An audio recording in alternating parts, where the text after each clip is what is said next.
नमस्कार दोस्तों, स्वागत है आपका एजुकेशन फॉर इंडिया के प्लेटफॉर्म पर, यानी कि जिसे आप एडीयू फॉर इंडिया के नाम से जानते हैं। जनवरी 2023 वीकली करंट अफेयर यानी कि साप्ताहिक आपकी जो समसामयिकी है उसका ये दूसरा पार्ट है और इसके अंतर्गत हम क्विज भी वीकली करंट अफेयर की कवर करेंगे और इसके साथ में आपका जो है स्टैटिक जीके, तो इसको भी हम यहाँ पर देखने वाले हैं। स्टैटिक जीके को हम कैसे देखेंगे? इसको हम देखेंगे मैप के बेस पर, ठीक है, यानी कि मैप भी होंगे उसमें। और दूसरा आपका क्या हो सकता है, मेनी पिक्चर्स हो सकती हैं जिसके बेसिस पे हम आपको समझाएंगे, बताएंगे, जो क्या होगा आपके सारे जो वनडे एग्जाम्स होते हैं उनके लिए बहुत ही इंपॉर्टेंट है। ये न्यूज़ आपका PIB, the Hindu, Indian express, इनकी समरी और आपके जो बहुत सारे एग्जाम्स हो चुके हैं उनका एनालिसिस भी क्या है इसके अंतर्गत समाहित है। ये चीज़ आपको क्लास करने के बाद ही पता चलेगा कि क्लास कितनी महत्वपूर्ण और कितनी अच्छी है। तो चलिए स्टार्ट करते हैं, देखते हैं आज का पहला क्वेश्चन। जो पहला क्वेश्चन कहा गया है, बताया जा रहा है कि बहुचर्चित एक है क्या है, अमेरिकन फुलवुड, ये क्या है? तो अमेरिकन फुलवुड क्या है? जीवाणु है, बिसाड़ु है, या कवक है, या प्रोटोजोआ है? तो इसे ध्यान रखना है आपको, यह एक जीवाणु है। अब देखते हैं इसके बारे में। स्टैटिक अमेरिकन क्या है, फुलवुड, जिसे हम क्या कहेंगे, एपीवी कहेंगे, ठीक है, घातक जीवाणु रोग है। अब इसको देख लेते हैं, क्या है कि पैनीफेसिलस जीवाणु के लार्वा के कारण ये रोग होता है। अब इसकी उत्पत्ति के बारे में अगर जाने तो उत्पत्ति अमेरिका से होता है, ठीक है, और फिर क्या हो जाता है, ये विश्व भर में फैल जाता है। और यूएसडीए जो आप यहाँ का है एक ऑर्गेनाइजेशन, इसने क्या किया है, यूएसए में इसकी मंजूरी दी है मधुमक्खियों के लिए। और यह क्या एक दुनिया का ऐसा पहला टीका है जो किसी देश की सरकार द्वारा क्या किया गया है, मंजूरी प्रदान की गई है।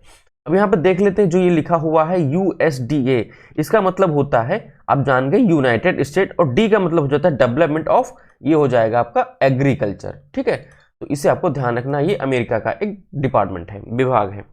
अब देख लेते हैं जीवाणु से होने वाले रोग, ठीक है। एक तो चेचक होता है, हेपेटाइटिस होता है, खसरा होता है, एड्स होता है इसके अंदर, यानी ये पोलियो हो गया, गलसुआ हो गया जिसे आप मम्स भी कहते हो, और रेबीज, ठीक है, जापानी इंसेफ्लाइटिस। तो ये सारे क्या है, जीवाणु से होने वाले रोग हैं। चलिए अगला प्रश्न देखते हैं। इसमें दिया गया है, हमसे पूछा गया है, वीकली जो करंट अफेयर है उसमें भी पिछले हफ्ते जो चीजें बीती उनमें क्या है आया था कि चर्चा में आए पूर्वी चीन समुद्र में स्थित द्वीप समूह, जिसका नाम क्या है, सेनकाफू द्वीप पर स्थित, पर किस देश द्वारा सुरक्षा बढ़ाने का निर्णय लिया गया है? अभी ये क्या है, ये बहुत ही इंपॉर्टेंट है। अब देख लेते हैं, यहाँ पर हमने कहा कि पूर्वी चीन समुद्र, तो ये देखो, ये हो जाता है यहाँ पर चीन आपका, और ये हो जाता है जापान, और ये चीन का क्या है, पूर्वी हिस्सा है, और इधर ताइवान। तो इस वाले जो हिस्से को क्या कहा जाता है, यहाँ पर पूर्वी चीन समुद्र कहा जाता है, ठीक है। और यहाँ पर एक द्वीप स्थित है, इसका नाम है सेनकाफू द्वीप। ये यहाँ पर आप देख पा रहे होंगे, सेनकाफू आइसलैंड, और इसके जस्ट क्या है, इस वाली साइड पर ताइवान है। तो यहाँ पर ये है, तो इस यहाँ पर किस देश द्वारा पूछा जा रहा है कि सुरक्षा बढ़ाने का निर्णय लिया गया है? तो निर्णय लिया गया है ये वाला, विकल्प दूसरा हो जाएगा आपका जापान। तो जापान के द्वारा ऐसा करने का एक निर्णय लिया गया है। अब देखते हैं जापान यहाँ करेगा क्या, कि सेनकाफू द्वीप है, यह कहाँ है, आपने मैप में देखा कि पूर्वी चीन समुद्र में स्थित है। ये क्या है, द्वीप ऑफ समूह है, मतलब द्वीपों का एक समूह है, और यहाँ जापान द्वारा सुरक्षा बढ़ाने का निर्णय लिया गया है। इसका कारण क्या है? कारण यह है कि चीनी जहाजों की बढ़ती उपस्थिति, क्योंकि चीनी लोग वहां पर क्या कर रहे हैं, लगातार गश्त कर रहे हैं, ठीक है, उनको काउंटर करने के लिए, सुरक्षा करने के लिए ऐसा जापान ने कदम उठाया है। और यह यहाँ का सबसे बड़ा द्वीप कौन सा है? तो उत्सुरी द्वीप है, ठीक है, जो यहाँ का सबसे बड़ा है। यहाँ पर क्या है कि शिपिंग लेन के नजदीक है ये, और यहाँ पर तेल भंडारण मौजूद है। 1972 से क्या है, यहाँ पर जापान द्वारा प्रशासन किया जा रहा है, मतलब कह सकते हैं वहां पर जो एडमिनिस्ट्रेशन है वो जापान द्वारा है, ठीक है, जापान का है। अब कानूनी स्थिति क्या है, ये विवादित है। विवाद में क्या है कि जापान और चीन, ठीक है, अपना अपना क्या करते हैं, इस पर हक करते हैं कि ये हमारा है, ये हमारा है। तो ये चीजों को ध्यान रखना है, अगर किसी भी तरीके से पीसीएस में, आरओ में या सीजीएल में अच्छे से बना के क्वेश्चन पूछेगा तो ये इंफॉर्मेशन डालेगा। चलिए आगे देखते हैं। अगले क्वेश्चन में पूछा गया है कि माधव नारायण महोत्सव, माधव नारायण महोत्सव कहाँ से है? अब इसको पढ़ने पे लग रहा है कि भारत का है, लेकिन ऐसा नहीं है। ये कहाँ का है? ये हो जाता है आपका विकल्प दूसरा सही होगा, नेपाल का यह एक महोत्सव है। और नेपाल की अगर अवस्थिति देखें, यानी कि स्थिति देखें, तो ये क्या है, ये पूरी यहाँ से क्या है, हिमालय रेंज है, ये आप देख पा रहे होंगे, ये पूरी यहाँ से चलती है। लेकिन इसके उधर क्या है, उत्तर में चाइना हो जाता है, इधर में क्या आ जाएगा, इंडिया आ जाता है। और ये अगर इधर बात करें इसकी राजधानी तो ये काठमांडू हो जाएगी। और नेपाल के जो पूर्वी हिस्से में कौन सा राज्य टच करता है, तो ये सिक्किम राज्य है, इसे ध्यान रखना है, ये इसको टच करेगा। ठीक है, अब देखते हैं इसमें होता क्या है कि हिंदू भक्तों के द्वारा महीने भर का उपवास किया जाता है नेपाल में। और एक नदी है हनुमते नदी, वहां पर लोग क्या करते हैं, डुबकी लगाते हैं, उसमें स्नान करते हैं। और ये हनुमते नदी आपके लिए इंपॉर्टेंट हो जाती है। फिर क्या हो जाता है, यह नदी बागमती नदी जो है उसकी क्या है, सहायक नदी है। तो दो नदियों के नाम यहाँ पर है, एक हनुमते नदी और ये क्या है, बागमती नदी। और माधव नारायण महोत्सव नेपाल से और संबंधित किससे है, हिंदू धर्म से संबंधित है। चलिए आगे देखते हैं अब इसके बारे में स्टैटिक। आगे यहाँ पर दिया गया है कि 1816 में एक सुगौली की संधि होती है। सुगौली की संधि में क्या होता है, 1816 में होगी और नेपाल और अंग्रेजों के मध्य में संधि होती है। अब यहाँ पर देख लेते हैं एग्जैक्ट डेट अगर जानना चाहे, जैसे आरओ में पूछ लिया या सीजल में पूछ लिया या पीसीएस में, तो क्या होगा, 4 मार्च 1816 को सुगौली की संधि हुई थी। इसमें हुआ क्या था कि महाकाली नदी को भारत नेपाल की सरहद करार दिया गया और इसमें तय हुआ कि महाकाली नदी के पश्चिमी हिस्से की तरफ के इलाके पर भारत और पूर्वी हिस्सों की तरफ इलाके पर नेपाल का अधिकार होगा। आपने इधर सुना होगा लॉकडाउन के समय पर या उसके आसपास में कि एक काला पानी विवाद था, तो ये इसी के आसपास का रीजन था, मतलब क्षेत्र था, वहीं पर एक क्या हुआ था, मुद्दा उठा था। तो यहाँ पर लिकुलेख दर्रा पास का हिस्सा, तो नेपाल को आपत्ति क्यों, इस तरीके से न्यूज में आया था। तो इस चीजों को भी आपको ध्यान रखना है। अब भारत नेपाल का रुख रहा तो वो क्या होगा, वो हमारे काम की अभी चीजें नहीं है। ठीक है, फिर देखते हैं ये आंग्ल नेपाल युद्ध चला था, यानी कि अंग्रेजों का और नेपाल का युद्ध चला था। कब से कब तक चला था, तो ये 1814 से लेकर के 1816 ईस्वी के मध्य तक ये वाला युद्ध चलता है। ये ईस्वी है, बीसी नहीं है, याद रखना। ठीक है, फिर आगे दिया गया है कि अभी नेपाल के प्रधानमंत्री कौन बने हैं, तो ये बने हैं पुष्प कमल दहल, यानी कि जिन्हें हम क्या कहते हैं, प्रचंड के नाम से भी जानते हैं। और नेपाल का जो आपका राजधानी है वो काठमांडू है। यहाँ पर क्या है, सार्क का मुख्यालय है। और सार्क का मुख्यालय है जिसकी स्थापना कब होती है, 1985 को होती है। और इसमें कितने सदस्य देश हैं, वो 8 सदस्य देश हैं। अभी हाल ही में, इससे पहले कहाँ पर सार्क की बैठक हो चुकी है या हुई थी, तो ये आपको बताना है। चलिए आगे देखते हैं। फिर पूछा जा रहा है कि किस प्रदेश के में गृह मंत्री द्वारा संगोल कांजे की प्रतिमा का अनावरण किया गया है। तो यहाँ पर गृह मंत्री कौन से हैं, तो ये है केंद्रीय गृह मंत्री। ठीक है, जो केंद्र सरकार के गृह मंत्री हैं, तो ये केंद्रीय गृह मंत्री जो हैं, और केंद्रीय गृह मंत्री भी हैं और सहकारिता मंत्री भी हैं, इन्हें आपको ध्यान रखना है। सहकारिता मंत्रालय की स्थापना कब हुई, ये हम पहले वाले उसमें पार्ट में कवर कर चुके हैं, वीकली करंट अफेयर में। इसमें क्या होगा, अमित शाह जी के द्वारा मणिपुर में किया गया, तो यानी कि विकल्प ये पे क्या हो जाएगा, दूसरा होगा। और ये क्या थी, इसको पोलो प्रतिमा के नाम से जानते हैं और ये 120 फुट लंबी है। और ये संगोल कांजे जो हैं, इन्हीं को यहाँ पर क्या किया गया है, स्थापित किया गया है, इनकी प्रतिमा को स्थापित किया गया है। अब यहाँ पे देख लेते हैं, जहाँ पे सगोल कांजे या फिर सगोल कांगजाई, ये क्या है, ये पारंपरिक खेल है, कहाँ का, मणिपुर का। और केंद्रीय गृह मंत्री द्वारा 122 या फिर 120 जो भी है, इसके आसपास लगभग में डेटा आएगा, अनावरण किया गया। और इसकी अब इस खेल की शुरुआत कहें तो 3100 ईसा पूर्व हुई थी, यानी कि बीसी, बिफोर क्राइस्ट। ये क्या होता है कि आधुनिक पोलो के खेल की उत्पत्ति माना जाता है मणिपुर को। और इमोइन इरप्पा महोत्सव भी मनाया जाता है। तो इमोइन इरप्पा जो महोत्सव है वो मणिपुर राज्य में मनाया जाता है। ये बहुत ही इंपॉर्टेंट है आपके आर्ट एंड कल्चर के लिए, यानी कि जो आपके कला और संस्कृति से क्वेश्चन बनते हैं आपके एग्जाम्स में, और ये सारे एग्जाम्स में पूछे भी जाते हैं। अब देखते हैं यहाँ पर कि दीपोर बिल। दीपोर बिल क्या है, कि किस प्रदेश का एकमात्र रामसर स्थल है, तो ये हमें जानना है। दीपोर बिल असम का क्या है, एकमात्र रामसर स्थल है। ये यहाँ पर दीपोर बिल है। और यहाँ पर कुछ स्पीसीज पाई जाती हैं पक्षियों की। और ये क्या है, रामसर स्थल जो है आप जानते हो, रामसर कन्वेंशन पहली बार कहाँ हुआ था। और ये क्या है कि जो रामसर को लेकर के एक बनाया जाता है विश्व आर्द्र दिवस। तो किस दिन मनाया जाता है, इसे भी आपको ध्यान रखना है, आप कमेंट करके मुझे बता सकते हैं। फिर देखते हैं दीपोर बिल के बारे में। दीपोर बिल मीठे पानी की झील है, कहां पर है, ये असम में है। और असम की अवस्थिति भारत में यहां पर है। और ये पूरा क्या हो जाता है, असम का हिस्सा हो जाता है, इस तरीके से। अब यहाँ पर 97 प्रजातियों के क्या है, 26,000 क्या है, बर्ड्स, पक्षियां पाई जाती हैं। ठीक है, और असम का ये यह एक मात्र रामसर स्थल है, इसलिए बहुत ही इंपॉर्टेंट हो जाता है। और जंगली हाथियों के लिए क्या है, यह एक सबसे बड़ा जल निकाय है। जल निकाय मतलब कि वाटर बॉडी है जंगली हाथियों के लिए। ऐसा क्यों है, क्योंकि रानी आरक्षित एक वन है, उसे सटा हुआ है दीपोर बिल, इसलिए वहां पर हाथियों की भी संख्या अधिक मात्रा में पाई जाती है। और इस जो पक्षियों की स्पीसीज आप जान ही चुके हैं कितनी है। फिर पूछा जा रहा है कि सीरथम एविएशन एनालिटिक्स एक इंस्टीट्यूट है, इसने एक स्टडी की और इन्होंने क्या किया, एक रिपोर्ट जारी की। उन्होंने बताया कि वैश्विक हवाई अड्डों की सूची 2022 जारी की, उसमें शीर्ष प्रदर्शन किस देश ने किया है उसका नाम हमें बताना है।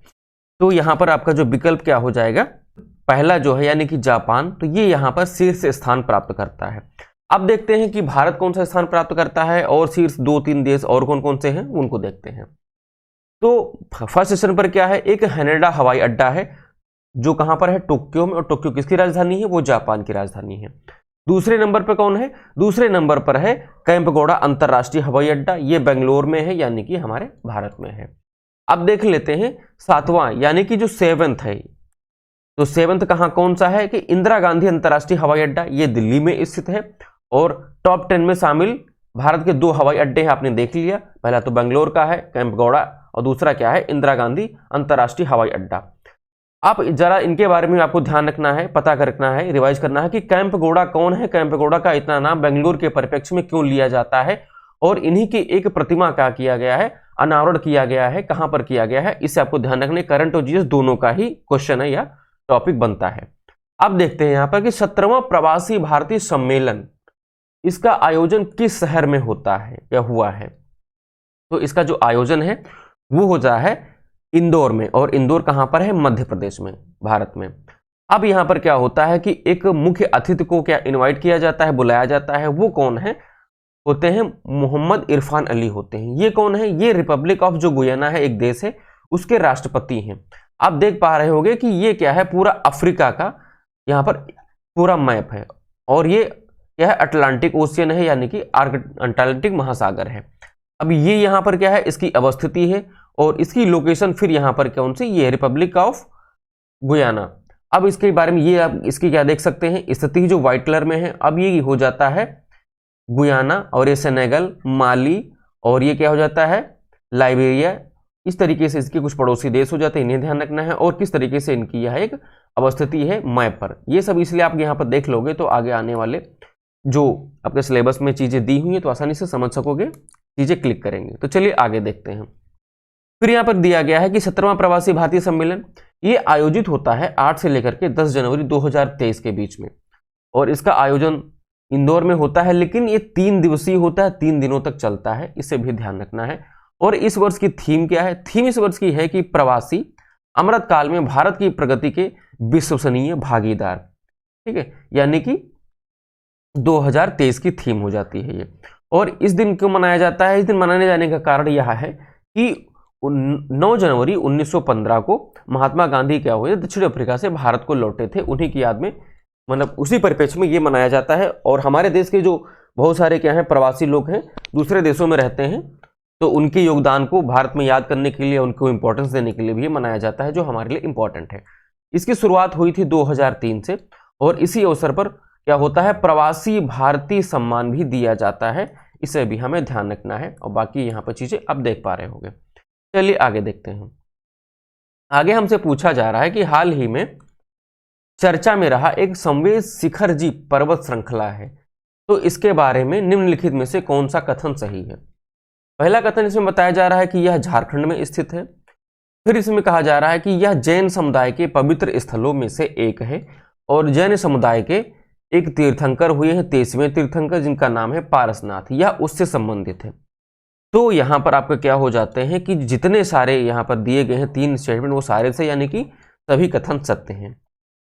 झारखंड के गिरिडीह जिले में संवेद शिखर जो तीर्थ स्थल है वहां पर है, और पारसनाथ पर्वत कहां पर है, वहां पर स्थित है।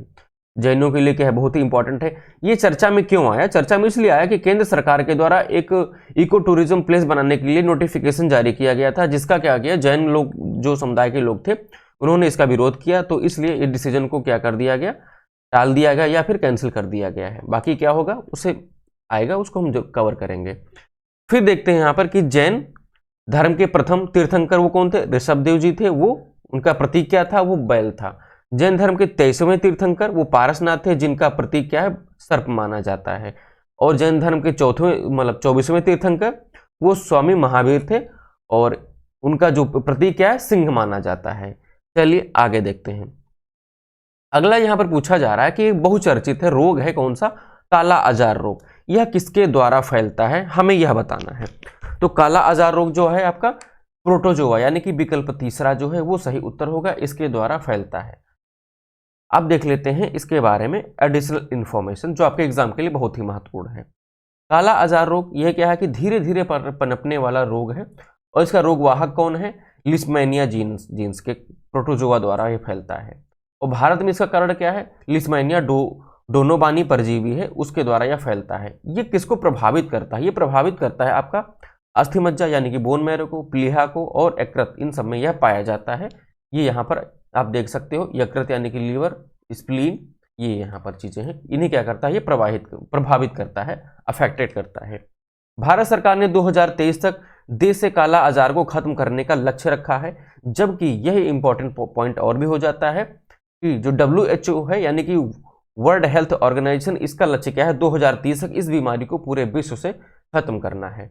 2007 से लेकर के 2022 के मध्य में इस रोग के मामलों में भारत में 98.7% की कमी आई है। यही आपका करंट का अभी एक रिपोर्ट आई थी, तो इसे आपको ध्यान में रखना है, ये करंट का रिपोर्ट था।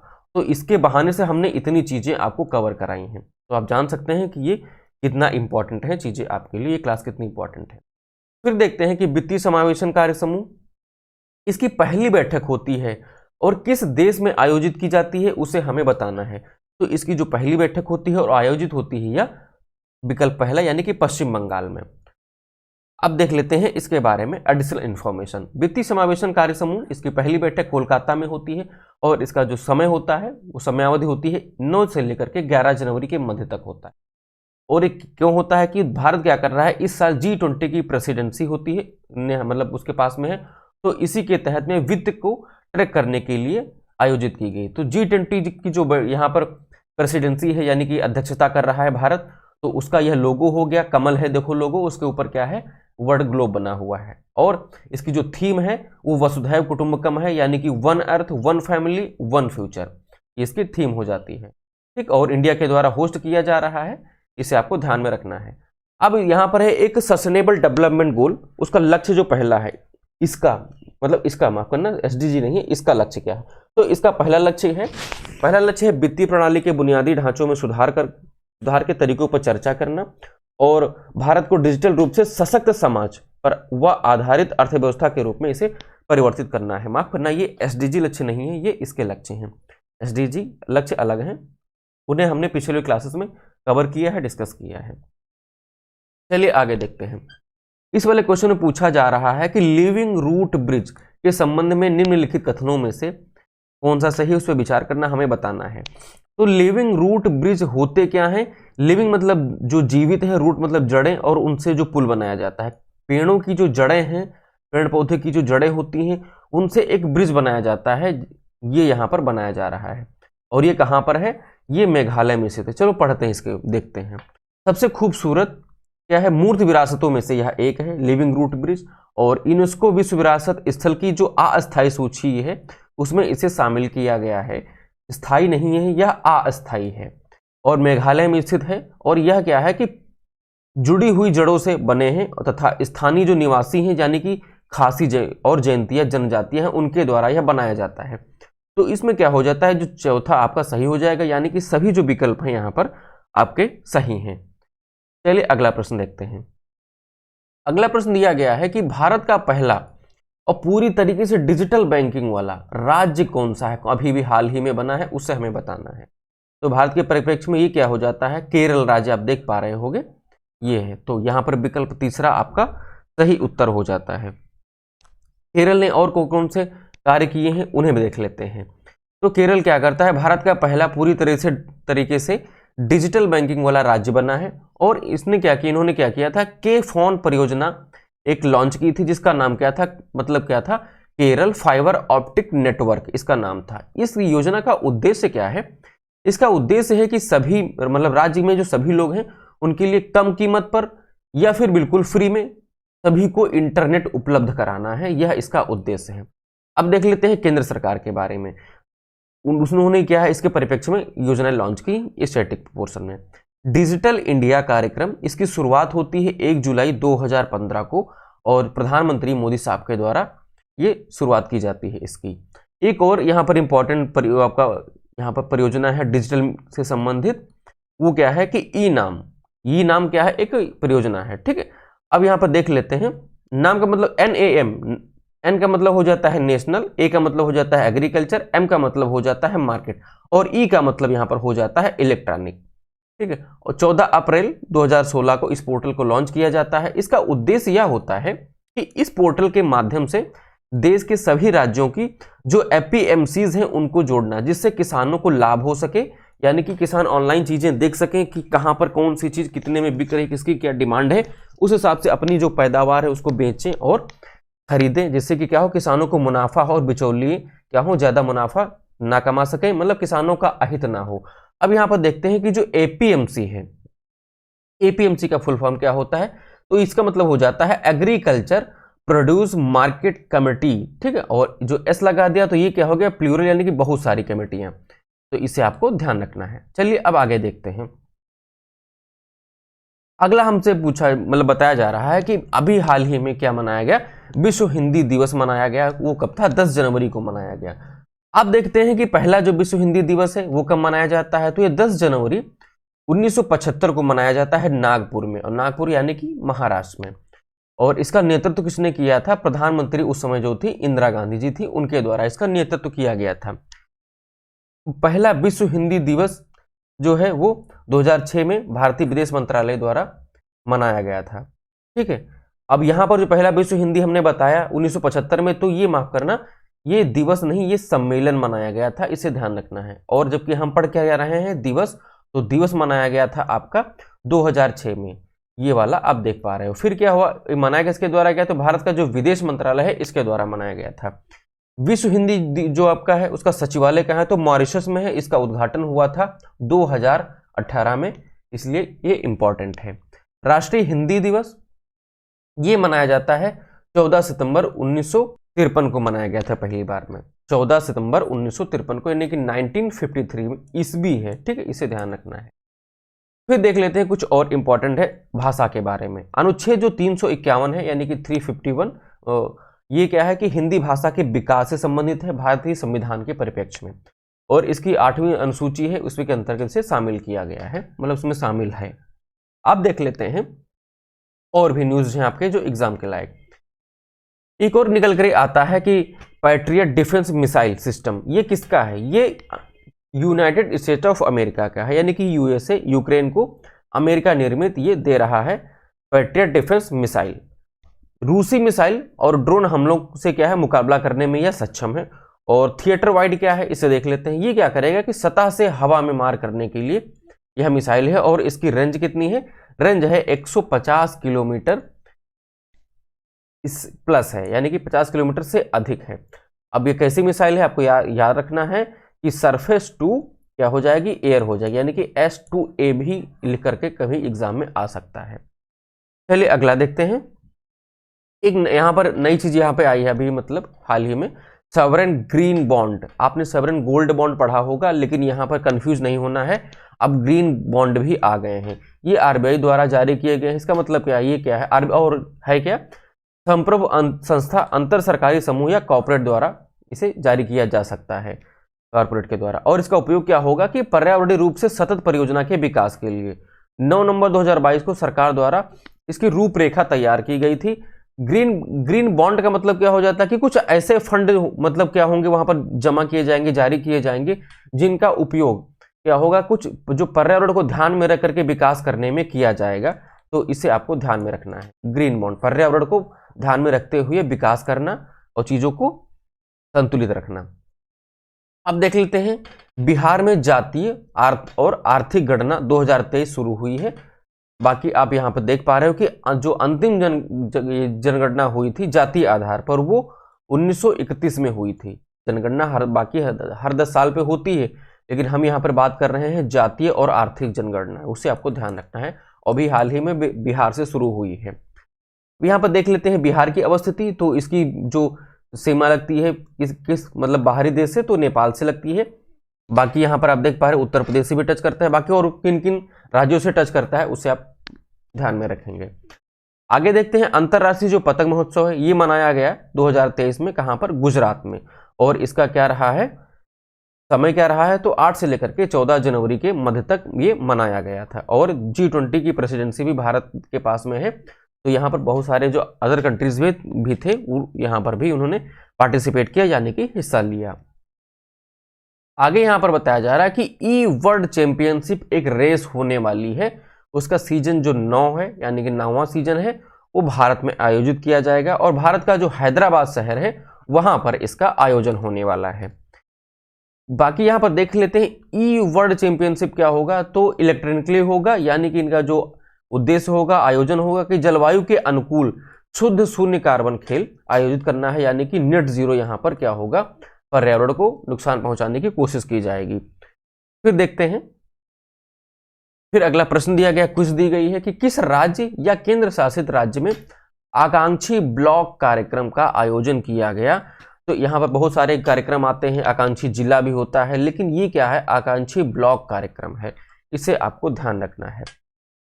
तो इसके लिए जो इंपॉर्टेंट हो जाता है बहुत ही, और जो इसका आपका सही उत्तर होगा वो दिल्ली हो जाएगा। विकल्प तीसरा यहाँ पर सही उत्तर होगा, दिल्ली में इसका आयोजन किया गया शुभारंभ, और इसका शुभारंभ प्रधानमंत्री मोदी जी के द्वारा किया गया। किस लिए, कि विकास के मानकों को बढ़ावा देना इसका उद्देश्य है ब्लॉक आकांक्षी कार्यक्रम का। अब देख लेते हैं इसके साथ साथ में और क्या क्या हुआ। आकांक्षी ब्लॉक कार्यक्रम क्या है, एक विकास पहल है जो क्या करेगा, विकास को ध्यान में रखेगा। और यहाँ पर हुआ है आपका मुख्य सचिवों का द्वितीय सम्मेलन हुआ है, तो इसी के अंतर्गत यहाँ पर आकांक्षी ब्लॉक कार्यक्रम का भी आयोजन कर दिया गया। 5 से लेकर के 7 जनवरी 2023 के मध्य में इसका आयोजन हुआ और दिल्ली में हुआ, अब जानते हैं। फिर क्या होता है कि इसकी घोषणा कब की गई थी, तो केंद्र सरकार का बजट आया था 2022-23, तो वहां पर इसकी घोषणा की गई थी किसका, आकांक्षी ब्लॉक कार्यक्रम। और इसका उद्देश्य क्या है कि जो पिछड़े हुए जो क्षेत्र हैं उनका सुधार करना है, उनको सबके साथ में लाना है। फिर आगे देखते हैं आकांक्षी जिला कार्यक्रम। तो आकांक्षी जिला कार्यक्रम की शुरुआत 2018 में होती है और वर्तमान में इसके अंतर्गत 112 जिले शामिल हैं। और इनका उद्देश्य क्या है कि खराब सामाजिक और आर्थिक वाले जिलों की स्थिति को क्या करना है, उनमें सुधार करना है। चलिए आगे क्वेश्चन देखते हैं।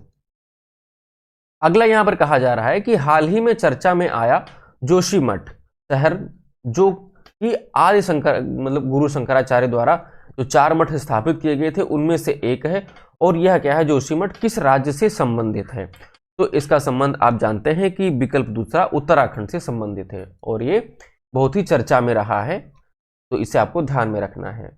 चलिए आगे देखते हैं। शंकराचार्य के द्वारा देख लेते हैं कि 4 मुख्य मठ स्थापित किए गए थे, उनमें कौन कौन सा था, आप जानते हैं। यहाँ पर देखें कि चौथा यहाँ पर एक क्या, एक बद्रीनाथ है, एक यहाँ पर क्या होता है आपका द्वारका है, रामेश्वरम, और इधर जगन्नाथपुरी। तो ये 4 मठ हो जाते हैं भारत में, ठीक है, आदिगुरु शंकराचार्य के द्वारा स्थापित। चलिए आगे देखते हैं। अब इसके बारे में एडिशनल डिटेल क्या दी गई, इंपॉर्टेंट बन जाता है, क्वेश्चन कहीं से भी बन सकता है, तो इन चीजों को यहाँ पर कवर करना जरूरी है। उत्तराखंड का है जोशीमठ शहर, और इसे आपदा संभावित क्षेत्र भी घोषित कर दिया गया है। अगर कभी आपसे पूछ ले किस जिले में है, तो उत्तराखंड का चमोली जिला है, तो ये वहां पर है। और ये शंकराचार्य के मठों से संबंधित तो आपने पढ़ ही लिया। महेश चंद्र मिश्रा समिति है जो आपकी स्टेब्लिश की गई थी 1976 ईस्वी में, तो ये किससे संबंधित है, तो इसका संबंध है आपका यहाँ पर उत्तराखंड का जो ये आपदा प्रभावित क्षेत्र है जोशीमठ वाला, तो इससे संबंधित है, इसे आपको ध्यान में रखना है। 1976 में इस समिति ने बताया था कि जोशीमठ क्या है, मुख्य चट्टान नहीं है जिसपे ये स्थित है, इसके नीचे क्या है, रेत और पत्थर के ये क्या है, मलबे हैं, जिन्हें हम क्या कहते हैं, डेवरीज कहते हैं, उन पे ये स्थित है। तो यहाँ पर भूस्खलन क्षेत्र जो है इसको घोषित कर दी हो रहा है, इसके लिए धसाव क्षेत्र से घोषित कर दिया गया है। जोशीमठ के निवासियों के विरोध के बावजूद भी इसमें क्या किया गया था कि तपोवन में विष्णुगढ़ पन बिजली परियोजना को चलाया जा रहा था, तो उसे विरोध के बाद इसको रोक दिया गया था। और पिछली साल यहाँ पर एक डिजास्टर भी आया था जिसे आपको देखा होगा। रन ऑफ रिवर जल विद्युत परियोजना ये 520 मेगावाट की है, इसे आपको ध्यान में रखना है। और इसका निर्माण चमोली जिले में धौली गंगा नदी पर एनटीपीसी के द्वारा किया गया है। तो ये वाली इतनी इंफॉर्मेशन आपकी अलग हो जाती है, तो ये भी क्वेश्चन बन सकता है, इसे आपको ध्यान में रखना है। चलिए आगे देखते हैं कि डिजिटल इंडिया अवार्ड 2022 किसके द्वारा प्रदान किए गए। तो डिजिटल इंडिया अवार्ड जो है यहाँ जो है राष्ट्रपति जी के द्वारा प्रदान किए गए, और हमारे राष्ट्रपति जी कौन है, द्रौपदी मुर्मू जी हैं, उनके द्वारा यह प्रदान किया गया। अब देखते हैं इसके बारे में और कौन सी चीजें आपके सामने आ सकती हैं। डिजिटल इंडिया अवार्ड 2022 ये क्या था, 7वां संस्करण था, और इसके प्रदान किया गया था दिल्ली में हमारे राष्ट्रपति जी के द्वारा। और इसका गठन कौन करता है, भारत के राष्ट्रीय पोर्टल के तहत इसका गठन किया गया। और डिजिटल जो गवर्नेंस है इसमें क्या है, अनुकरणीय पहलों को सम्मानित करना इसका उद्देश्य था, और सम्मानित भी किया गया।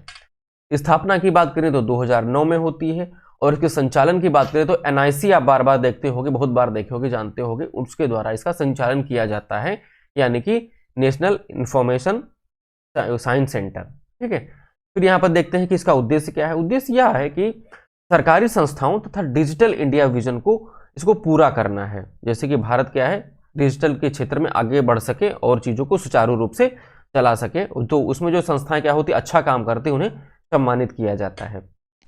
फिर देखते हैं कि दुनिया का पहला रोबोट है वो कैसा है, वकील है।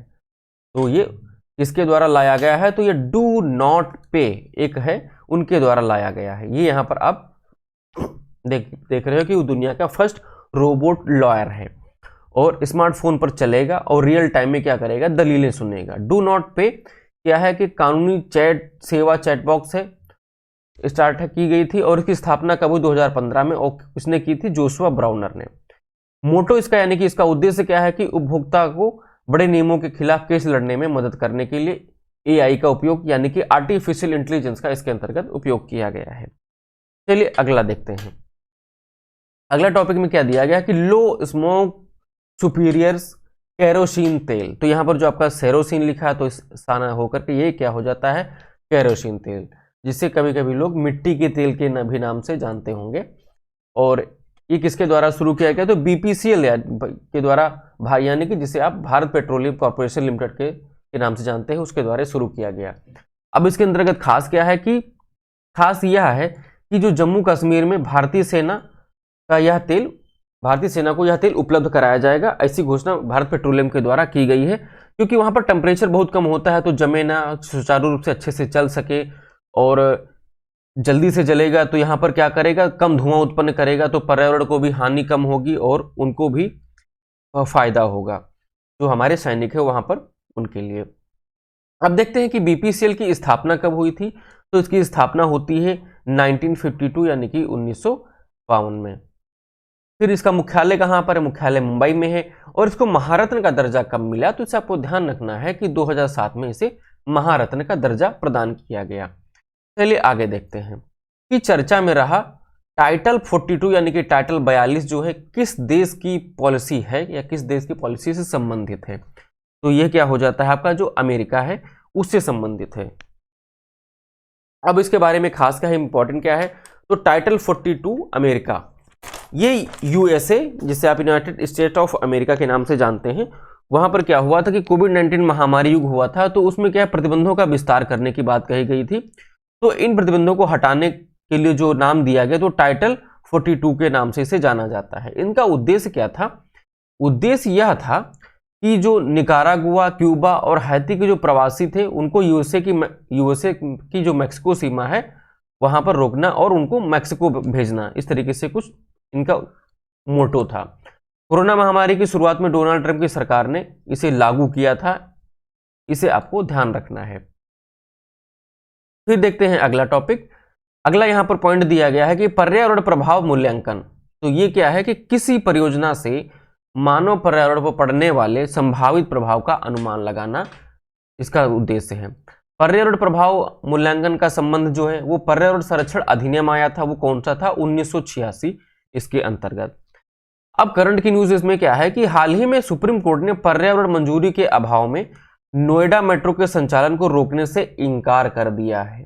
ऐसा क्यों, क्योंकि एनजीटी यानी कि नेशनल ग्रीन ट्रिब्यूनल इसने आदेश दिया था 31 मई 2016 को कि सभी मेट्रो रेल परियोजना को पर्यावरण मंजूरी जो है लेनी आवश्यक होगी। और पर्यावरण प्रभाव मूल्यांकन का पालन करना होगा। ऐसा किसने कहा था? तो एनजीटी ने कहा था, जिसे आपको ध्यान रखना है। और इसकी स्थापना कब की जाती है? इसकी स्थापना की जाती है 2010 में, इसे आपको ध्यान रखना है। और पर्यावरण को ये ध्यान में रख करके बहुत सी चीजों को रेगुलेट करने और उनको क्या करना, समझौता या सुझाव या फिर न्याय देने के लिए ये एक संस्था बनाई गई है। अब देखते हैं कि गंगा विलास। तो गंगा विलास क्या है कि 13 जनवरी को क्या हुआ, इसका लॉन्चिंग की गई। इसका पूरा नाम क्या कह सकते हैं? एमवी गंगा विलास। तो दुनिया के मतलब सबसे लंबे रिवर क्रूज का यहाँ पर शुभारंभ किया जाता है 13 जनवरी को। और उत्तर प्रदेश के जो वाराणसी है वहां से इसकी शुरुआत की जाती है। अब ये क्या करेगा, ये शुरू होगा और कुछ दूरी कवर करेगा पानी के अंतर्गत। अब यहाँ पे देख लेते हैं, ये 5 राज्यों से होकर गुजरेगा और एक देश से भी होकर के गुजरेगा, इसका नाम है बांग्लादेश। यानी कि कुल दूरी लगभग कितनी हो सकती है? लगभग 3200 किलोमीटर की दूरी, यानी कि 3200 किलोमीटर की दूरी तय करेगा। क्रूज की लंबाई ये है आपकी 62 मीटर, चौड़ाई आपकी है 12 मीटर इस क्रूज की। और 27 नदी प्रणालियों के माध्यम से ये गमन करेगा और 50 पर्यटन जो स्थल हैं उनसे होते हुए वाराणसी से लेकर के डिब्रूगढ़ यानी कि असम तक ये क्या पहुंचेगा। और बीच में क्या होगा, बांग्लादेश के जो नदियां हैं उन या और उनके जो पर्यटन स्थल हैं उनको भी कवर करेगा, ये वहां से होकर के गुजरेगा। अगला क्वेश्चन या कुछ देखते हैं। अगला यहां पर बताया जा रहा है कि फरवरी 2023 में ग्लोबल इन्वेस्टर समिट की मेजबानी करने वाला राज्य कौन सा है? अब देखो ये आगे का क्वेश्चन बन गया। अभी जब आप आगे पढ़ोगे तो ये क्या होगी, इंफॉर्मेशन आपको देखने को मिलेगी कब? फरवरी 2023 में ग्लोबल इन्वेस्टर समिट। तो इसकी जो क्या हो जाती है, मेजबानी कौन करेगा? तो उत्तर प्रदेश राज्य करेगा 2023 में। अब देख लेते हैं इंपॉर्टेंट क्या है इसमें। तो फरवरी 2023 में ये करेगा, मतलब मेजबानी करेगा और लखनऊ में होगी 10 से लेकर के 12 फरवरी के मध्य में। ग्लोबल इन्वेस्टर समिट क्या है, यूपी में इसके प्रमुख कौन है? तो वो निवेश शिखर जो है इनके क्या है, प्रमुख हैं। इसका मतलब क्या है? मतलब यह है कि दुनिया भर के नीति निर्माताओं, कारपोरेट लीडरों, व्यापारियों, प्रतिनिधियों, शिक्षाविदों का एक थिंक टैंक है जिनको क्या करेगा, या एक साथ लाएगा। और इसका उद्देश्य यह है कि व्यापार और निवेश के अवसरों का पता लगाना और साझेदारी यहां पर बनाना है।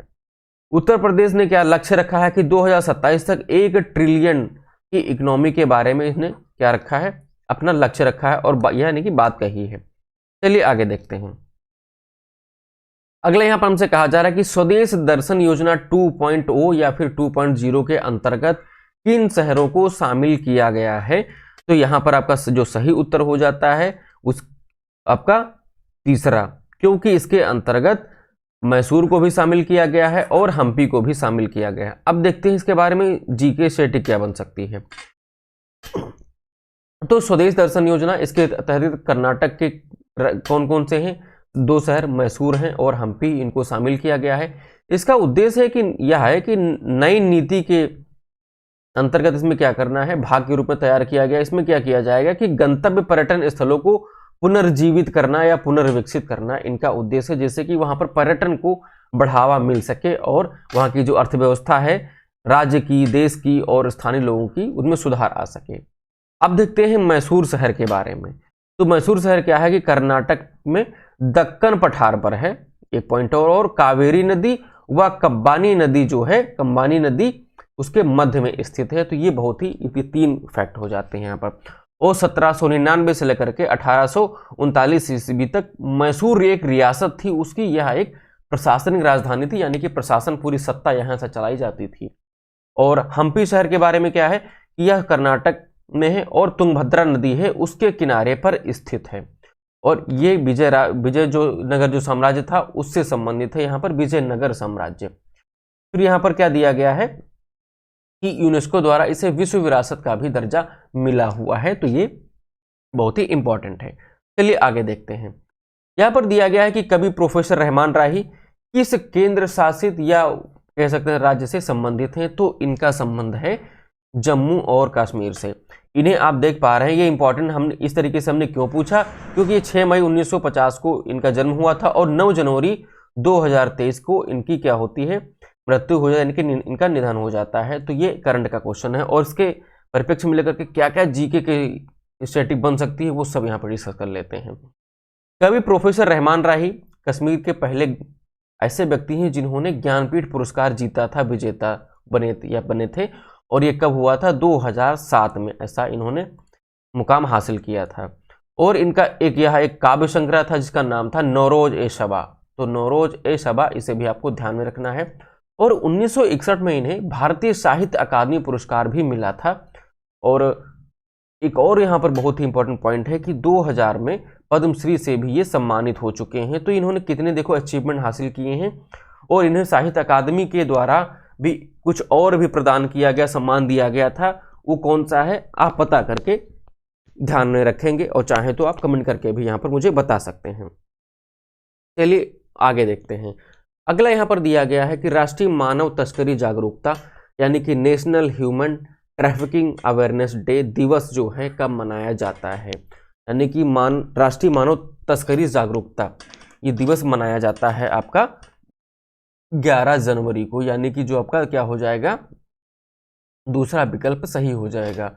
यहाँ पर देखो याद रखना है ये राष्ट्रीय मानव तस्करी जागरूकता दिवस है। राष्ट्रीय यानी कि जिसे आप कहते हो नेशनल, इसे आपको ध्यान रखना है।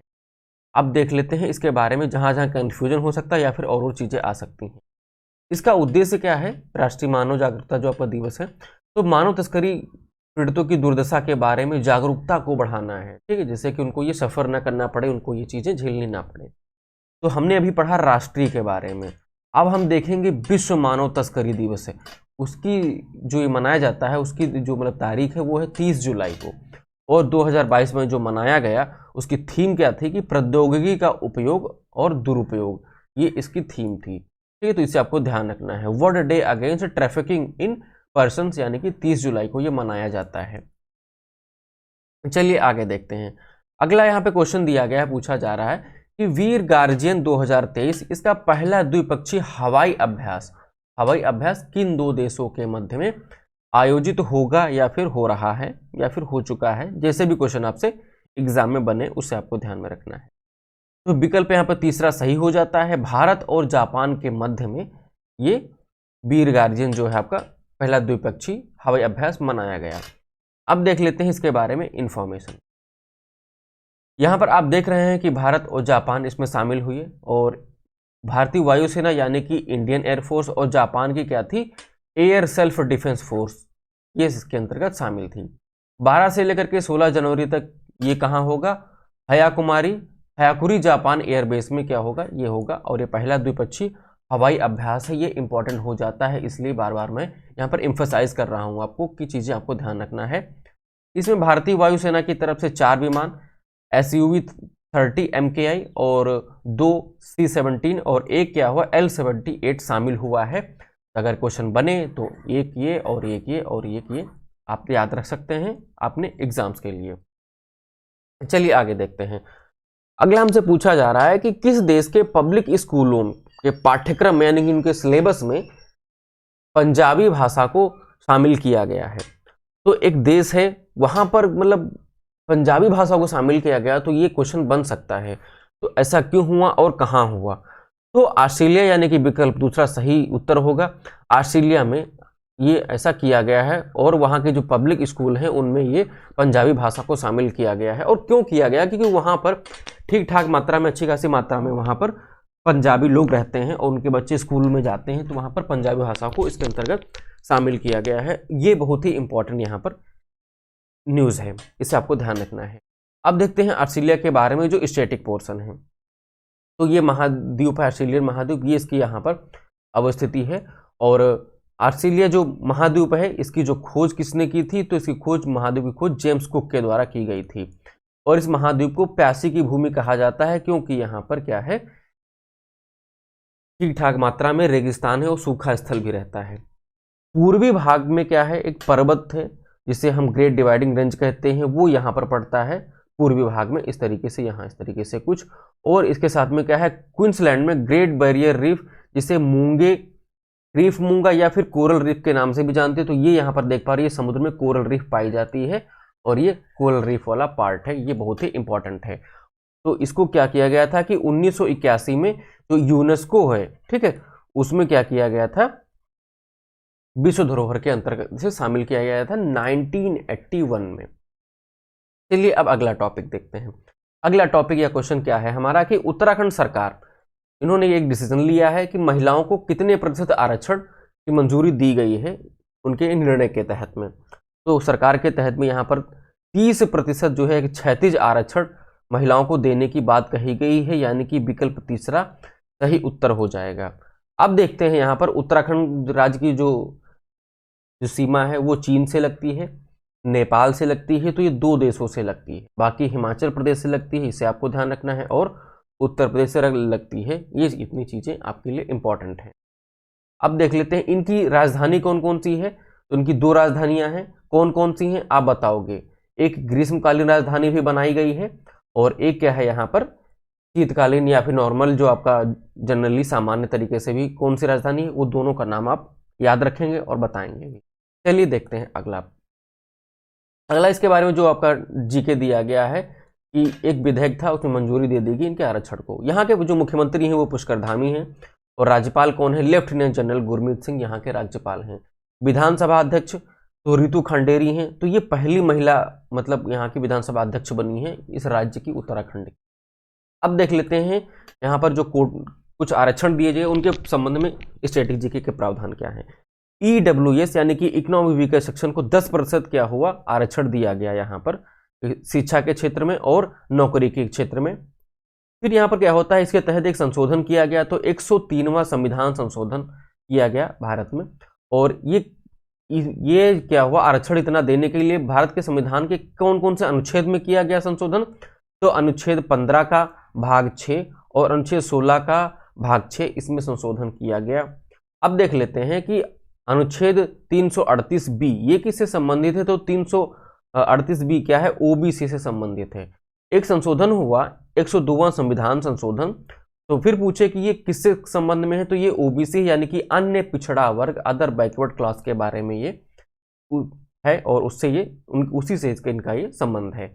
अब देख लेते हैं यहाँ पर एक रिपोर्ट जारी हो जिसे नाम था वर्ल्ड रिपोर्ट 2023, तो इसका कौन सा संस्करण जारी किया गया है या रिलीज किया गया है उसे हम देखते हैं। तो इसका ये संस्करण जो है वो 33वां है, यानी कि विकल्प दूसरा आपका सही उत्तर होगा। अब देख लेते हैं इनके बारे में क्या क्या चीजें सामने आ सकती है। ये जारी किया जाता है ह्यूमन राइट वॉच के द्वारा, यानी कि जिसे आप HRW के नाम से जानते हैं। ह्यूमन राइट वॉच क्या है, यह एक अंतर्राष्ट्रीय गैर सरकारी संगठन है, और इसकी जो स्थापना कब हुई थी, तो 1978 में हेलेंस्की वॉच के रूप में की जाती है। इसके तहत एक समझौता होता है जिसे हेलेंस्की समझौता के नाम से भी जाना जाता है।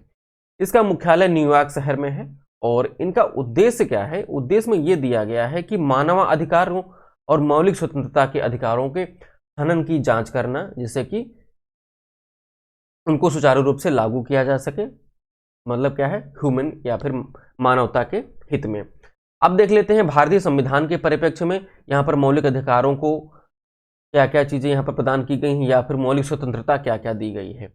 तो मौलिक अधिकारों के लिए अनुच्छेद जो आपके संविधान में दिए गए, हमारे संविधान में, तो अनुच्छेद 14 से लेकर के अनुच्छेद 32 तक ये मौलिक अधिकार दिए गए। फिर यहाँ पर DPSP जिन्हें हम क्या कहते हैं, राज्य के नीति निर्देशक तत्व, ये कितने अनुच्छेद में, तो ये 36 से लेकर के जो 51 तक है अनुच्छेद इसके अंतर्गत संबंधित हैं। अब आपको ये बताना है कि जो मौलिक कर्तव्य हैं, आपने अधिकार पढ़ लिया, DPSP पढ़ लिया, अब कर्तव्य हैं उनको क्या किया गया था, 51 ये ए या फिर 51 का के अंतर्गत शामिल किया गया था। तो इसके लिए कौन सा संविधान संशोधन किया गया भारत में, वो आप बताएंगे या फिर उनको ध्यान में रखेंगे। चलिए आगे देखते हैं। आगे हमसे पूछा जा रहा है कि भारत पहली बार वैश्विक स्तर पर शीर्ष 5 इक्विटी कैपिटल मार्केट में शामिल हुआ। ये बहुत ही इंपॉर्टेंट न्यूज है। अब यहाँ पर हम पूछा जा रहा है आपसे कि शीर्ष स्थान पर कौन सा देश है, तो इसे हमें क्या करना है, याद रखना है। यहाँ पर इक्विटी कैपिटल मार्केट क्या होता है, तो इक्विटी कैपिटल मार्केट आप जानते होंगे कि जो शेयर मार्केट होते हैं वो शामिल होते हैं, इसके अलावा भी और अदर चीजें भी शामिल होती हैं इक्विटी कैपिटल मार्केट में। तो इसमें क्या हुआ, शीर्ष 5 टॉप जो आपके 5 हैं देश हैं उनमें अब की बार भारत शामिल है, तो ये एक इंपॉर्टेंट न्यूज़ है। और यहाँ पर जो टॉप की बात करें तो ये क्या हो जाता है, चीन यहाँ पर टॉप करता है, यानी कि पहले स्थान पर है। इक्विटी कैपिटल मार्केट, जिसे हम ECM के नाम से भी जानते हैं, और पहली बार में क्या हुआ था, पहली बार भारत वैश्विक स्तर पर शीर्ष 5 इक्विटी कैपिटल मार्केट में शामिल हुआ। पहले स्थान पर या फिर कौन है, तो वो फर्स्ट प्लेस पर चीन है, दूसरे पर आपका USA है यानी कि यूनाइटेड स्टेट्स ऑफ अमेरिका है, और तीसरे स्थान पर जर्मनी है, चौथे स्थान पर यहाँ पर कनाडा है। नेशनल स्टॉक एक्सचेंज की बात करें तो इसकी स्थापना 1992 में होती है, और यहाँ पर क्या है कि इक्विटी ट्रेडिंग वॉल्यूम के हिसाब से दुनिया में चौथा व भारत का सबसे बड़ा वित्तीय बाजार है कौन, नेशनल स्टॉक एक्सचेंज यानी कि NSE। चलिए आगे देखते हैं। अगला यहाँ पर प्रश्न दिया गया है, पूछा जा रहा है आपसे कि एक IAS अधिकारी हैं शांति कुमारी जी, ये किस राज्य की पहली महिला मुख्य सचिव नियुक्त हुई हैं, उसे हमें बताना है। तो तेलंगाना राज्य है, तो तेलंगाना राज्य की ये पहली महिला मुख्य सचिव नियुक्त की गई हैं, और ये इनको यहाँ पर आप देख पा रहे होंगे। आगे देखते हैं यहाँ पर कि इनको मुख्य सचिव नियुक्त किया गया। अब तेलंगाना के बारे में देख लेते हैं। तो इसकी स्थापना 2 जून 2014 को होती है। आंध्र प्रदेश से अलग करके बनाया जाता है। जब ये बना था तब ये हमारे देश का 29वां राज्य था, और इसकी राजधानी क्या है, हैदराबाद है। ये भारत के मैप पर तेलंगाना की स्थिति है, लोकेशन है, और इस तरीके से बाकी जो यहाँ पर जिले हैं इन्हें आप जिले वाइज आप देख पाओगे। यहाँ पर देख रहे हैं हम कि राष्ट्रीय उद्यान तो तेलंगाना के अंतर्गत कौन कौन से राष्ट्रीय उद्यान हैं।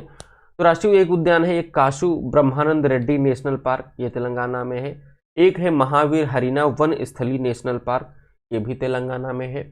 एक और आता है मृगवानी नेशनल पार्क, ये भी तेलंगाना में है। चलिए अगला प्रश्न देखते हैं, यानी कि टॉपिक देखते हैं।